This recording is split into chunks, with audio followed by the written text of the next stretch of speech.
И покрај одредени позитивни поместувања, транспарентноста во работењето на судскиот совет и советот на јавни обвинители и понатаму не достигнува задоволително ниво, додека финансиската независност на судството останува предизвик што влие врз неговата независност. Ова го констатира извештајот во сенка на поглавието 23 на Институтот за европска политика за периодот октомври 2024 септември 2025 година, кој во дело за судскиот совет како управувачко тело во судството наведува дека во надгледуваниот период биле поднесени 159 барања за утврдување на судиска одговорност, од кои била запрена постапка за 22 предмети, за 3 малодисциплински мерки, од кои биле разрешени само 2 судии.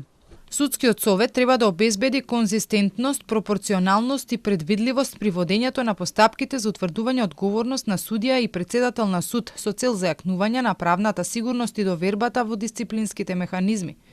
За професионалноста и надлежноста на судиите се навидува дека е потребно и ревидирање на правилникот за оценување на судиите при избор и унапредување во повисок суд, за да се имаат јасни, мерливи, недвосмислени критериуми што ќе ограничат дискрецијата и ќе обезбедат еднаков третман на кандидатите.